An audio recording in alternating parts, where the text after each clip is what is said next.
Welcome back, guys. This is going to be the fifth and final map between MVP Infinity and Meta Athena. In case for some reason you haven't seen any of the four previous videos to this one, I am a little bit under the weather, so I'm going to be coughing and my voice is a little bit scratchy. I apologize for that. I am also a little bit tired now because it is 5 in the morning and I have not slept yet because I have no self-control. I don't know. Alright, so let's get into it. So the final map of the series was going to be King's Row. Because the first time we had a hybrid map, it went to Numbani. So, obviously, at this point, whoever wins this map takes the series. So this is obviously an important one. So, Meta Athena. Let's see. Hoon on Zarya on this map specifically is like crazy. I mean, like, Hoon Zarya is always like pretty good. He's really good at Zarya. But on this map specifically, I remember watching him play Zarya on King's Row in the what do you call it? In the promotion tournament. And because he controls this gate area, the front area where teams initially have to approach through so well with Zarya. He stands in it himself and kind of just like threatens people with his body and throws up his shield. Just does and builds his charge. It does so much damage, and it's something about this map specifically. He can control that space really well. So, MVP Infinity going for a pick comp to start off with. Hanzo and Roadhog. So Roadhog, of course, is looking for hooks to pick people off, and Hanzo is looking for headshots. If you can, find those initial kills, it becomes much easier to push onto this point. And this is a strategy we really only see on King's Row. At least the Hanzo and Roadhog combined, because this initial gate can be tricky to get through. But the other reason is because these two picks, Roadhog is generally good everywhere, but Hanzo is on most maps is not good throughout the whole map. But on King's Row, Hanzo is wow. Okay, if you hit shots, maybe he just missed like 4. Okay, well, you have to hit shots to make the Hanzo work. But on this map, though, the Hanzo is really good in every phase of the map. Because because on this point, when you're attacking the actual point itself, you're not trying to move a payload, it's very easy to, potentially, of course, find a pick and then make it a 5v6 to then push with. But King's Row, because of how narrow the rest of the map is, the areas you're fighting in, Hanzo's ultimate is so powerful, and it also becomes a lot easier just to hit these arrows. So I like the Hanzo pick on King's Row a lot. But as we've seen so far, unfortunately, they're not really making anything happen with it yet.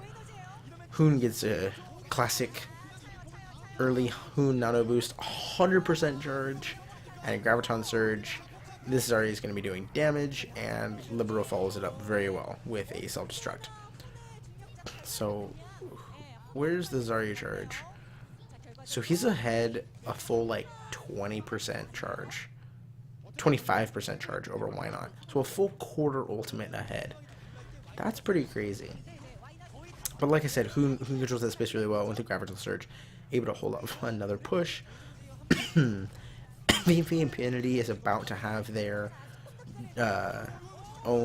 Dragon Strike combo. Oh my god. Is he about to get 1v1? Okay, never mind. So he can just get the Dragon Strike off into the end of the Graviton Surge there, and he gets a couple kills. But really, MVP Infinity's tanks, as you see all those kills, the tanks really do clean that up. But EasyBro managed to get some damage down. So now he has the choice to switch off of the Hanzo, because obviously they've secured the point now. Excuse me. So he's not going to switch off it. I mean, again, like I said, Hanzo can definitely work on this map, but of course you always have the option of switching off to something else, because Soldier's also really good here. What is Hoon doing behind them? Jesus, he's Hoon and Alpha are in a weird spot. So, well, if this works out. If it works out, we'll see. Okay, that works out pretty well. Because basically, when that works out like that, it allows him to stabilize again. because they were not in control of this initial streets area. And this first little straightaway in the street is where you want to hold if possible, because it forces the enemies to come through that archway there. So this is another like critical area of the map. But if MVP Infinity does this and they play aggressive and they get up around the next few corners, then the payload can push around a couple corners for free, and they don't have to deal with those, you know, added choke points that the kind of bend gives. Hoon, of course, has another ultimate. Another Graviton Surge comes in. How much do they get from this? Okay, they get a couple. Is that enough to stall is the real question. Here comes the Earth Shatter, and doesn't look like it. And Alpha, once again, doesn't really block that Earth Shatter. It kind of gets... Alpha was getting bullied around a lot in this series. I don't think Meta will probably not make a super deep run in this tournament, because honestly, Alpha's going to lose the Reinhardt duels to, like, top tier teams. You know, he's going to lose the Reinhardt, like, mind game with Panker. He's going to lose it with Coco. He's going to lose it with Reinforce, you know. He'd probably lose it with Janus, and, you know, that's not good. Yeah, that's not something that you can be happening if you want to win. Okay, so Saya player goes for the very long-range pulse bomb, does not find it. It's so difficult when you throw down the Graviton Surge like that. You see both. You see Libero, not Libero. What's his name? Alpha was in the Graviton Surge with the Reinhardt shield up, but then Libero also flies in on D.Va with the Defense Matrix. So there's a Defense Matrix sitting there and a Reinhardt shield sitting there. Nobody in that Graviton Surge is really gonna die. It's just very unlikely. Oh, I thought he was about to be Sneaky Hoon. I didn't know if he was gonna go looking for the kind of cheeky Graviton Surge from behind. But Meta Athena's putting up a pretty solid hold here. They are about to get flanked though. They got outflanked. So we'll see how this... Who hits the better Graviton, essentially? Well, Sylph doesn't... Or Why Not didn't have one. Wow, Hoon hit a pretty solid Graviton there, too. How did that one get turned around? Okay, because they have them all in the Graviton. Oh, they just suddenly burst people. Like, Chris walks into melee range, and EasyBro manages to get back onto Noose the Ana. So they actually just like couple plays. EasyBro makes the mechanical play, and then Chris walks too close and gets smacked by Breck's hammer, which is pretty bad.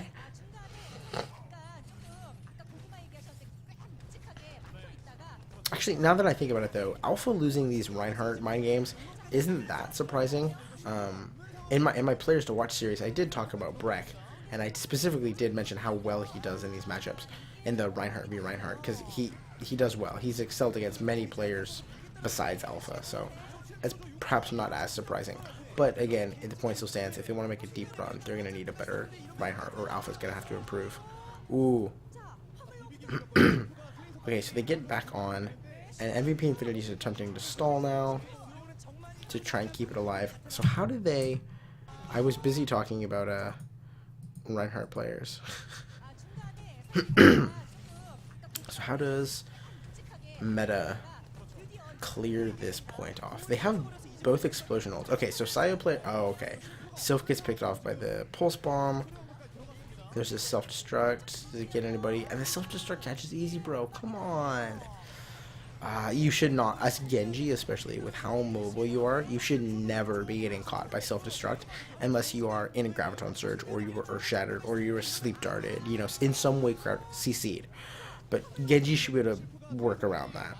So, but basically they lose, you know, their primary damage source, and they lose their Ana, who's going to be, you know, their primary burst healing source.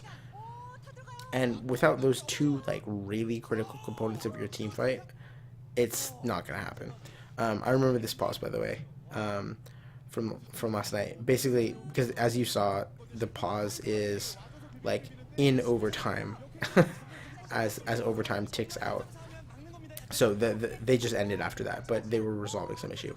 See, there's the pause. It's like nothing left. So, anyways, let me try and skip ahead.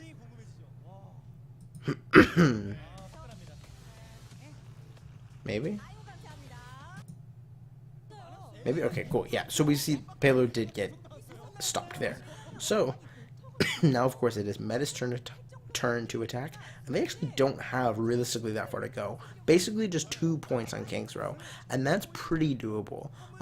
Generally, on King's Row, if you do get stopped somewhere, you either get full held at the first point, or you get held inside the Foundry, because the Foundry is a very advantageous defensive position, as well as so is this first point. This first point has it's pretty nuts actually when you have to think about what it takes to attack point A, King's Row. Okay, let me back up for a sec. I want to have a shot where it's a better view. Okay, so there's the hotel right here, right? Where inside this hotel there is a small health pack. Wait, or is it a large health pack? No, it's a small health pack. It's a health pack, and there's a way to then get from the front of the site directly to the back of the site just by walking through that building. There is a high ground over here that it can be accessed by the alley, back over here, or just by climbing up. And then there's this high ground here as well, which can be accessed from inside, whatever it is, the Big Ben, clock tower building. Can be accessed there. There's this high ground is connected to another high ground on the other side of the point, and the even higher ground up, like kind of back behind this building. And all of these are pretty critical areas. If you were attacking point A, you need to clear out this high ground, because if this high ground has, for example, an enemy soldier on it, you are now going to be fired upon from the soldier behind you, as well as the rest of the team in front of you. And if you do not clear out this hotel and you try to just walk through to the point, you're going to get attacked from behind as well. If you and controlling this hotel especially is very important, or at least making sure it's clear so you don't get flanked from behind. But if you can control it, then you can also walk through the hotel to the back side of the point and just walk in the back side of the point. And that does a lot to neutralize kind of this high ground and this high ground here, because now they're in front of you, right? So they're going to be in front of your Reinhardt shield. They're going to be in front of your D.Va defense matrix. So they're kind of being dealt with much more passively. They don't have to be very, actively dealt with. So, and on top of that, there's still the high ground back over here that needs to be dealt with. There's still, all sorts of factors going into it. But King's Row the point A is actually surprisingly difficult to attack because of how many angles you can be approached upon from, and how many angles you need to really clear. Oh, that's right. So I forgot about this. Meta runs this weird. You see, Meta runs this weird double sniper composition, and it's I'll say interesting. I mean, it can be a very punishing composition because if you're trying to dodge from the Widowmaker, Hanzo can take your head off, and vice versa. The one thing is, though, or they can just hit all the important shots. But the one thing is, in a more standard game where you don't just like randomly kill everybody, from headshots, if it goes to more of a shield trading war, Widow plus Hanzo, if they just can repeatedly fire into that shield, can chunk it down pretty quick, because they do a lot of damage with each actual shot. But I really like that Saya player does not stick on that Widow, because now Widow is significantly less powerful. You pick Widow on that point for very similar reasons to why you pick Hanzo in that point. You're looking for a pick, and if they have two players, it's very similar to like having the Roadhog Hanzo, except they're longer range pick. And obviously it worked out. They got a couple, initial like entry frags or whatever you want to call them, and then just cleaned it up from there, and they're able to take it. MVP Infinity commits a couple ultimates to that. Oh no, it was just Nano Boost. That's not horrible. Just using Nano Boost. But now you are going into 3 ultimates from Meta Athena, and Hoon will have his very soon. So now you have to contend with the fact that you're going to be going into a Graviton Surge, Earth Shatter, Dragon Strike. And it's going to lock you down, and you're going to have to tank the whole Dragon Strike, which means you die. Dragon Strike does a lot of damage.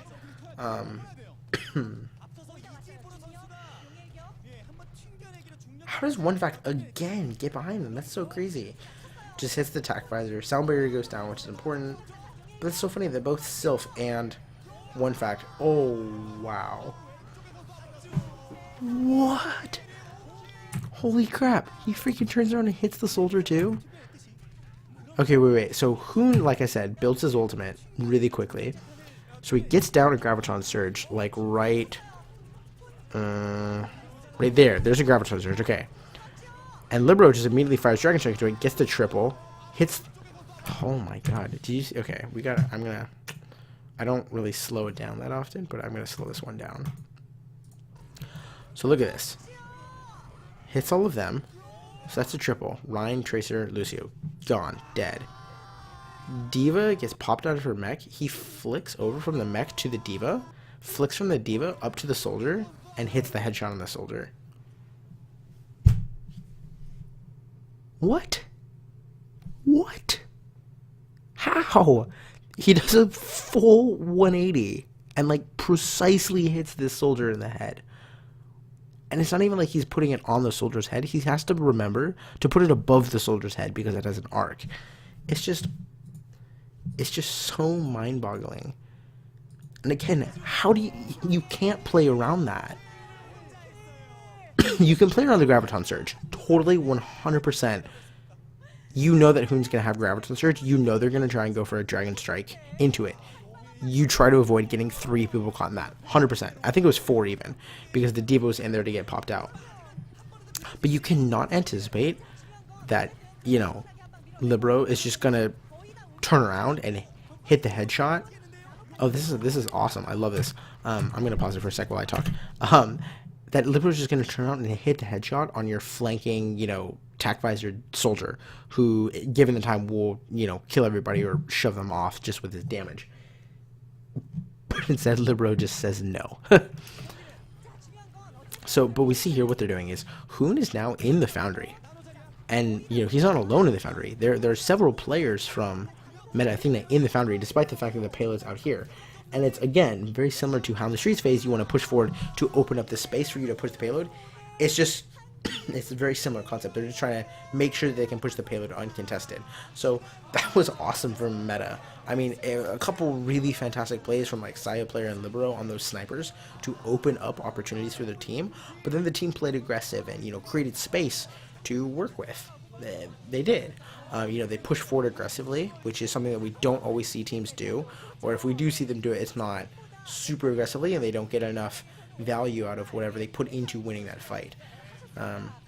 So Meta takes this series, but it was a 3-2, and it was a close 3-2. You know, a few things happen here and there, and, you know, this is a 3-1 for MVP Infinity even. You know, you can go all the way back and take a map all the way back, and there's a lot that could have gone differently, but it was actually a really good series, and it gave us a lot of things to think about, I think. Especially Hanamura, Route 66, and King's Row, the last few, I think were really good at showing some areas in the map that you need to keep control of if you want to win on those maps.